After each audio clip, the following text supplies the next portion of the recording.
कैसे हैं आप सब।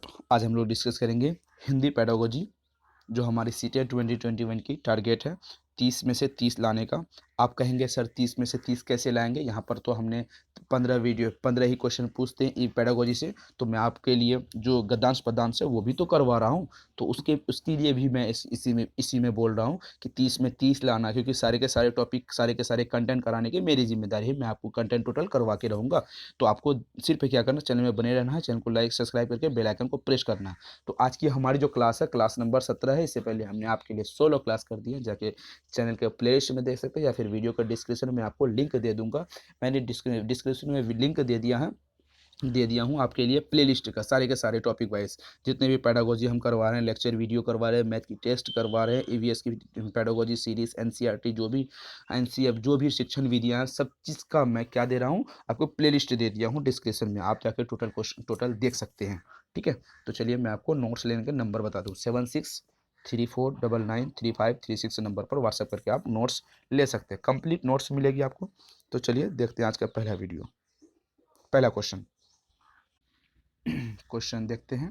क्वेश्चन कहता है, आपकी कक्षा में कुछ विद्यार्थी केवल क्रीड़ा में रुचि रखते हैं। ठीक है, एक्टिविटीज में केवल रुचि रखती हैं, तो वह पठन कार्य को बिल्कुल भी नहीं देखते हैं। आप अध्यापक होने के नाते उन विद्यार्थियों में पठन के प्रति रुचि का विकास करने के लिए क्या करेंगे। तो आपके ऑप्शन क्या है, ऑप्शन देख लेते हैं। आपके ऑप्शन है, उन्हें पठन के महत्वपूर्ण भाव से संबंध में भाषण देंगे। ऑप्शन बी, उन्हें समय समय पर पठन करने का अवसर प्रदान करेंगे ताकि वह पठन के महत्व को भली भांति समझ सके। उसे दंड द्वारा पठन के महत्व को समझाने का प्रयास करेंगे। ऑप्शन डी, उनके अभिभावक को उनकी शिकायत करेंगे। सिंपल क्वेश्चन पूछा है। सिंपल क्वेश्चन इसलिए मैं आपको कह रहा हूँ क्योंकि लगातार आपने अगर हमारी कंटेंट पेडागोजी वाली वीडियो देखे होंगे तो टैग एंड ट्रिक के माध्यम से सिंपल से 1 सेकेंड में ऐसे क्वेश्चन का आंसर आप दे पाएंगे। क्योंकि यहाँ पर जो आंसर देने की जो रणनीति है हमारी, टैग एंड ट्रिक्स के माध्यम से वो इजी रूप में आप दे पाते हैं। चलिए अपना राइट आंसर जल्दी कमेंट बॉक्स में बताइए, ताकि हमको आप पता चले कि आप बेहतर कितने को स्कोर कर पा रहे हैं। आपकी स्कोर हमें बेसब्री से इंतजार रहता है, आपके स्कोर का। चलिए क्वेश्चन को एक बार डील कर लेते हैं। क्वेश्चन कहता है, आपकी कक्षा में कुछ विद्यार्थी केवल क्रीड़ा, मतलब कोई भी शारीरिक एक्टिविटीज को क्रीड़ा कहते हैं। ठीक है, जो खेल कूद भी उसे किसे कह सकते हैं, रुचि रखते हैं, पर वह पठन कार्य को बिल्कुल भी रुचि नहीं देते। आप अध्यापक होने के नाते, आप एक टीचर हैं, मैंने जब भी आपको कहा कि जब भी आप पेडागोजी सॉल्व करेंगे तो आप एक खुद को एक शिक्षक माने और अपने क्लास में एक्टिविटीज़ जो हो रही है उसके आधार पे आप इसको निर्णय दे सकते हैं कि आपके क्या आपके राइट ऑप्शन हो सकते हैं। ठीक है, तो उसके बाद आप एनसीएफ को भी ध्यान में रखें, क्योंकि एनसीएफ के आधार पर ही आपकी सबसे ज़्यादा पेडागोजी के क्वेश्चन बनते हैं। तो यहाँ पर क्या क्वेश्चन है, तो आपकी कक्षा में मैंने कहा कि आप अगर खुद को एक टीचर समझे तो मैं उसी आधार पर क्वेश्चन को डील कर पाएंगे। आपकी कक्षा में कुछ विद्यार्थी केवल क्रीड़ा, मतलब शारीरिक एक्टिविटीज करते हैं, खेल कूद करते हैं, रुचि लेते हैं, वह पठन कार्य को बिल्कुल भी नहीं, वह पढ़ने के लिए कुछ भी नहीं सोचते, न ध्यान देते हैं।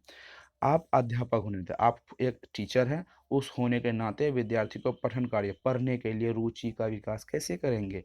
ये आपके सामने एक चुनौती है, एक सवाल है, एक जिम्मेदारी है और एक जवाब है, आपको देना है। तो ठीक है, चलिए ऑप्शन देख लेते हैं। ऑप्शन कहता है, उन्हें पठन कार्य के महत्वपूर्ण भाव को भाषण के द्वारा समझाएंगे।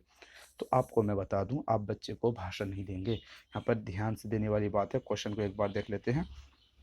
भाषण आप तब नहीं दे सकते बच्चे को, क्योंकि बच्चे तो बच्चे होते हैं, वो आपके भाषण नहीं समझेंगे। आप ना तो शिक्षक, भाषण भाषण विधि कब सक्रिय होती है, कब एक्टिव बेहतर होती है, भाषण विधि तब बेहतर होती है जब आपकी कक्षा में आप बड़े लेवल की कक्षा की तैयारी करवा रहे हैं, मतलब आप एक कॉलेज की तैयारी करवा या फिर आप हाई स्कूल की तैयारी कर रहे हैं। यहाँ पर प्राइमरी की बात हो रही है, अपर प्राइमरी और प्राइमरी के बच्चे के भाषण बेहतर नहीं होती। ठीक है, मैं आपको ये कॉन्सेप्ट क्लियर हो गया, आपके यहाँ कॉन्सेप्ट क्लियर। अपने पठन को महत्वपूर्ण भाव से भाषण से संबंधित करेंगे। ऑप्शन नंबर 1 गलत हो गया। ऑप्शन बी, उन्हें समय समय पर कठिन पठन करने के लिए अवसर देंगे ताकि उन्हें पठन के महत्व को भली भांति समझ आए। यहाँ पर अवसर, भाषण नेगेटिव टैग वर्ड है, अवसर अवसर एक पॉजिटिव टैग वर्ड है। ठीक है, उन्हें दंड देना, आपको मैंने कहा कि दंड देना एक नेगेटिव टैग वर्ड है, मतलब नहीं, गलत है, दंड नहीं दे सकते आप किसी को। ठीक है, तो यहाँ पे टैग वर्ड के आधार पे हम क्वेश्चनों को डील कर रहे हैं। भाषण क्या है, एक नेगेटिव टैग वर्ड है, ठीक है, और क्या अवसर क्या है, एक पॉजिटिव टैग वर्ड है, और यहाँ पर क्या है, दंड द्वारा उसे दंड देना है, एक नेगेटिव टैग वर्ड है, मतलब ये क्वेश्चन नहीं होंगे। अभिभावक को शिकायत, बच्चे की आप कभी भी शिकायत नहीं कर सकते। शिकायत करने के बेनिफिट तो कुछ नहीं है, लेकिन उनके जो उसके नेगेटिविटी मैं आपको बता देता हूँ। शिकायत जब आप किसी बच्चे का किसी के प्रति करेंगे या फिर दूसरे सर से करेंगे, उसके अभिभावक मतलब माता पिता से करेंगे, या फिर हेड मास्टर प्रधान अध्यापक से करेंगे, तो उससे क्या होगा, बच्चे की मनोबल शक्ति पे असर पड़ेगा, वो मनोबल शक्ति उसकी कमजोर पड़ जाएगी। इसीलिए आप कभी भी बच्चों के शिकायत नहीं करेंगे। तो आपको पता है ऑप्शन ए गलत है, ऑप्शन सी गलत है, ऑप्शन डी गलत है, तो इस हिसाब से option B is the right answer. कितना आसान तरीके से हम टैग और ट्रिक के माध्यम से क्वेश्चन को सॉल्व कर पा रहे हैं। चलिए अगला क्वेश्चन देख लेते हैं। एक्टिव एक्स तकनीकी का प्रयोग हिंदी भाषा शिक्षण में किसके लिए किया जाता है? ऑप्शन ए है हिंदी ईमेल के लिए, ऑप्शन बी हिंदी बुलेटिन के लिए, ऑप्शन सी HTML के लिए, ऑप्शन डी है हिंदी पाठ्यक्रम के लिए। आपको इसका राइट आंसर बताना है। आपके लिए कोई, मुझे लगता है कि बहुत सारे स्टूडेंट के लिए ये नया वर्ड होगा, तो आप इसे ध्यान में रखें और इसका राइट आंसर बताएं। आपके पास इसका राइट आंसर क्या होगा?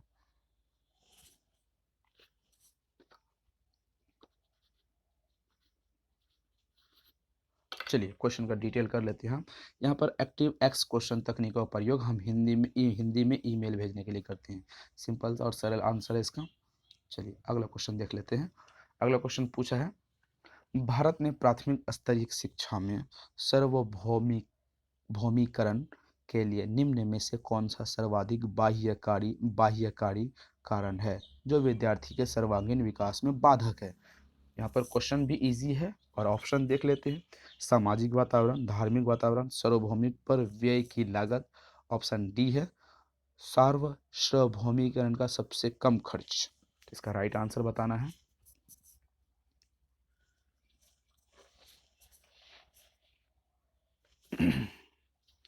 क्वेश्चन को हम लोग एक बार डील कर लेते हैं। क्वेश्चन कहता है, भारत में प्राथमिक स्तरीय शिक्षा के सार्वभौमिकरण मतलब उसके यूनिवर्सिटी टाइप जो उससे जो बेहतरीन उसको सुविधाएं मिलनी चाहिए, उसके लिए निम्न में से कौन सा सर्वाधिक बाध्यकारी कारण है विद्यार्थी के सर्वांगीण विकास, चारों तरफ से विकास नहीं होने में कौन सा कारक बाध्य करता है?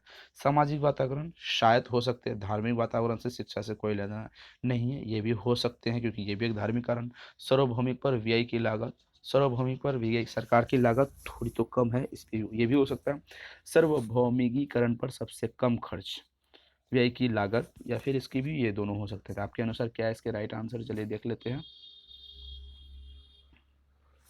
यहाँ पर ऑप्शन नंबर ये तो नहीं हो सकते, ऑप्शन ए नहीं हो सकते, ऑप्शन बी भी नहीं हो सकते, ऑप्शन सी क्या है, सार्वभौमिक पर व्यय की लागत। क्यों नहीं, क्यों होगा सार्वभौमिक पर व्यय की लागत? अब जितने खर्च हो रहे हैं उस आधार पे ना तो सरकार खर्च करे ना तो हमारी जो व्यवस्था होती है वो खर्च कर पा रहे, इसीलिए इतनी दिक्कतों का सामना करना पड़ता है। ठीक है, चलिए अगला क्वेश्चन देख लेते हैं। अगला क्वेश्चन पूछा है, प्राथमिक स्तरीय विद्यालय में एक विद्यार्थी का सबसे प्रथम और अनौपचारिक शिक्षक है? आपके मित्र, आपके शिक्षक, आपकी माता, आपकी दादी। चलिए अपना राइट आंसर लगाइए जल्दी से। इस तरीके के क्वेश्चन बहुत बार पूछे गए, क्वेश्चन रिपीटेड क्वेश्चन है, मैं आपको बता दूं, और आपका यहाँ पर आंसर मेरे ख्याल से राइट होने चाहिए। क्वेश्चन को एक बार डील कर लेते हैं। प्राइमरी लेवल पर, प्राथमिक स्तर की बात करें, प्राइमरी लेवल पर विद्यालय की बात करें, विद्यालय से बाहर की नहीं। एक विद्यार्थी का सबसे प्रथम अनौपचारिक शिक्षक है आपके दादा दादी, आपके दादी नहीं होगी, आपकी माता नहीं, क्योंकि विद्यालय के बाहर की हो रही है। यहाँ पे विद्यालय शिक्षा की बात नहीं हो रही है, यहाँ पे विद्यालय में बात हो रही है, मतलब बच्चे विद्यालय से जुड़े हैं, विद्यालय में हैं, उस आधार पर बात हो रही है। तो माता पिता तो ना तो माता होंगे ना तो दादी होंगे, उसके शिक्षक तो क्या है, औपचारिक शिक्षक हैं। और शिक्षा क्या है, औपचारिक है, तो ऑप्शन नंबर अनौपचारिक मतलब मित्र होते हैं। इसका राइट आंसर क्या होगा यहाँ पर? मेरे ख्याल से अनौपचारिक मित्र होगा, मेरे ख्याल से यहाँ पर मित्र होगा, लेकिन मित्र या उसकी माता होगी। कन्फ्यूजन है इस क्वेश्चन पे। मुझे लगता है कि यहाँ पर मित्र हो सकते हैं, लेकिन आप माता लगाइए इसका आंसर। क्यों लगाइए इसका आंसर माता?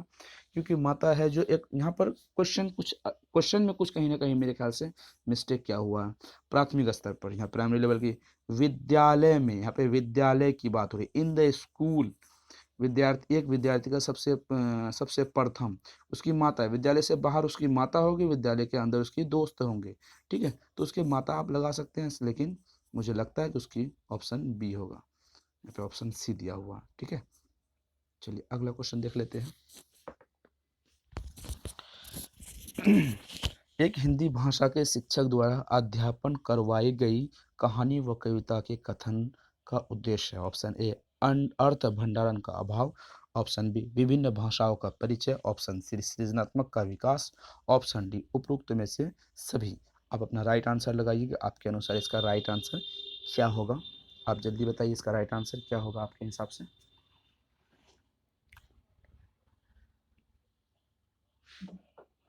चलिए क्वेश्चन को हम लोग डील कर लेते हैं एक बार। क्वेश्चन क्या कहता है, क्वेश्चन को हम अच्छी तरीके से पहले डील कर लेते हैं। एक हिंदी भाषा के शिक्षक, आप लैंग्वेज टीचिंग के शिक्षक हैं द्वारा अध्यापन करवाई गई कहानी व कविता के कथन के उद्देश्य क्या है? अर्थ भंडारण करना। बच्चे में अर्थ भंडारण करने की क्षमता मेरे ख्याल से नहीं हो सकती है। यहाँ पर विभिन्न भाषाई परिवेश से परिचय कराना। विभिन्न भाषाई परिवेश से परिचय तो करा सकते हैं, पर प्राइमरी लेवल के बच्चे के अलग अलग लैंग्वेज के, प्राइमरी लेवल के बच्चे के लिए बेस्ट ऑप्शन जो होते हैं वो होते हैं उसके मातृभाषा, मतलब उसके आसपास की घर की भाषा, उसके आसपास की भाषा। तो बहुत अलग अलग परिभाषा भाषा उसके अलग अलग भाषाओं से परिचित कराना। मेरे ख्याल से ये ऑप्शन गलत होंगे। ऑप्शन ए गलत होंगे, ऑप्शन बी गलत में। सृजनात्मकता का विकास, अगर एक भी ऑप्शन गलत होंगे तो इनमें से सभी सीधी सीधी बात है यहाँ पर गलत हो जाएंगे। तो option number B C is the right answer, सृजनात्मकता का विकास। शिक्षक जो है, हिंदी शिक्षक जो विद्यालय में अध्यापन करवाते हैं, कविता और कहानी जो उसको पढ़ाते हैं, उसमें क्या होती है, सृजनात्मकता बच्चे में आती है। ठीक है, इसका right answer option number C is the right answer. चलिए अगला क्वेश्चन देखते हैं। अगला क्वेश्चन देखेंगे हम। हिंदी भाषा के क्षेत्र में श्रवण कौशल मतलब सुनने वाली बात होगी। श्रवण कौशल का विकास किया जाता है। ऑप्शन ए है सस्वर पठन प्रक्रिया में, ऑप्शन बी है स्वचरण प्रक्रिया में, ऑप्शन सी है अशुद्ध पठन प्रक्रिया में, ऑप्शन डी है शुद्ध सुलेख लेखन प्रक्रिया द्वारा। अपना राइट आंसर लगाइए। आपके अनुसार क्या इसका राइट आंसर होगा?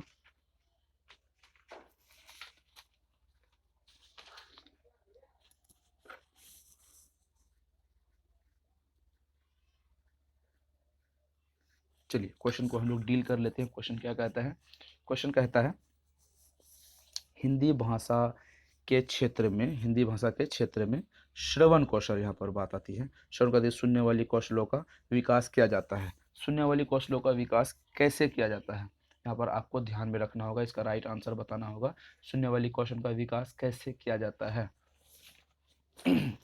स्वस्वर पठन द्वारा। हम जो बोलते हैं, बोलने से सुनने वाली कौशल का स्वस्वर मतलब सस्वर पठन का ये नहीं हो सकता।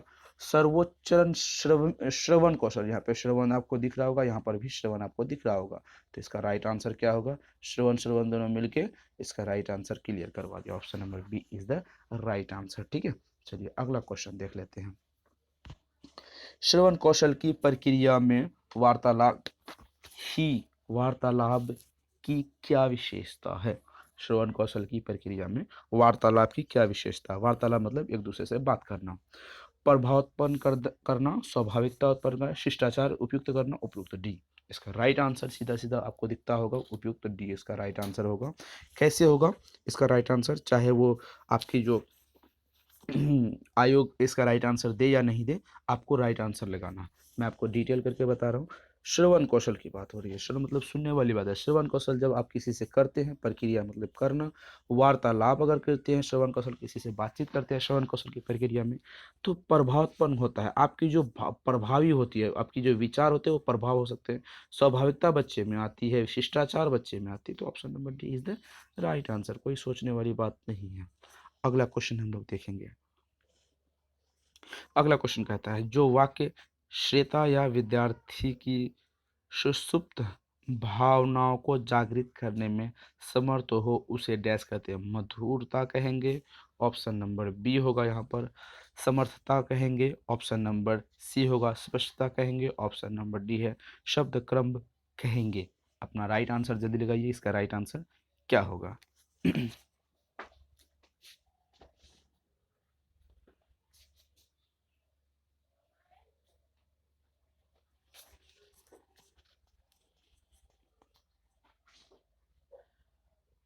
चलिए क्वेश्चन को डील कर लेते हैं।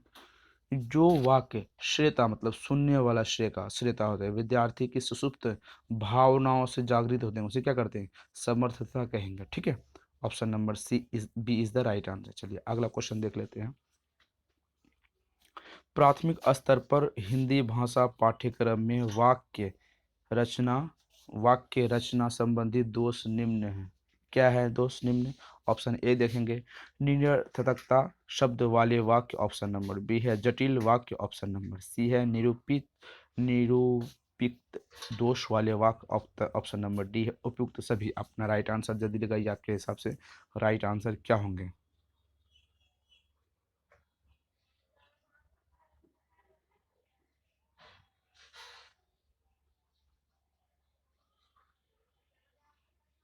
चलिए क्वेश्चन को डील कर लेते हैं।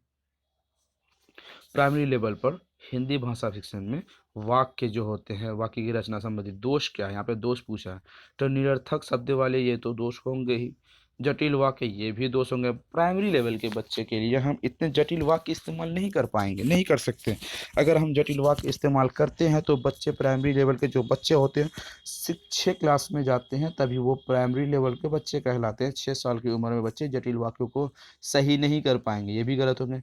निरूपित दोष वाले वक्त यहाँ पर देखिए आपके कितने कितने क्वेश्चन कितने कितने नेगेटिव है। क्वेश्चन ही यहाँ पे दोष पूछा है, क्वेश्चन ही नेगेटिव है तो वाक्य निरर्थक वाले वाक्य ये गलत है, जटिल वाक्य ये भी गलत है, निरूपित दोष वाले वाक्य ये भी गलत है, तो एक से अधिक हो तो उपयुक्त, D is the right answer. चलिए अगला क्वेश्चन देखते हैं। विद्यार्थी में अनुकरण करने की प्रवृत्ति का साक्ष्य कब मिल जाता है? ऑप्शन ए शैशवावस्था, ऑप्शन बी बाल्यावस्था, ऑप्शन सी किशोरावस्था, ऑप्शन डी प्रौढ़ावस्था।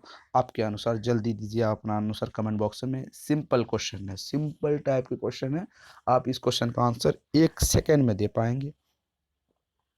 रिपीटेड क्वेश्चन है ये, 2016 फर्स्ट में दिया गया था, हाँ शायद 16 में दिया गया था।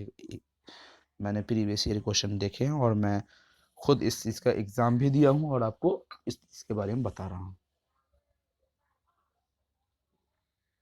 ठीक है, क्वेश्चन का आंसर आप जल्दी बताइए, आपके हिसाब से राइट क्वेश्चन के आंसर क्या होंगे इसका। चलिए विद्यार्थी में अनुकरण मतलब हमने बता दिया देख के सीखने वाले को अनुकरण कहते हैं। प्रवृत्ति का साक्ष्य कब मिलता है? शैशवावस्था में मिलता है कि बाल्यावस्था में मिलता है? प्रौढ़ावस्था में विद्यार्थी नहीं रहते हैं, किशोरावस्था में विद्यार्थी रहते हैं, किशोरावस्था में बच्चे विद्यार्थी देख कर नहीं सीखते क्योंकि उनकी माइंड और उसकी जो दिमाग होती है खुद इतनी बेहतर एक्टिविटीज़ कर लगती है। किशोरावस्था भी गलत होगा। प्रौढ़ावस्था तो मतलब किशोरावस्था के बाद प्रौढ़ावस्था आती है, तो बाल्यावस्था में बच्चे नहीं करते, सिर्फ सीधी बात है। अनुकरण की अवस्था जब बच्चे शैशवावस्था होते हैं, शिशु टाइप के होते हैं, तभी बच्चे किसी चीज़ को देखकर सीखते हैं। ठीक है, तो चलिए अगला क्वेश्चन देख लेते हैं। अगला क्वेश्चन क्या है?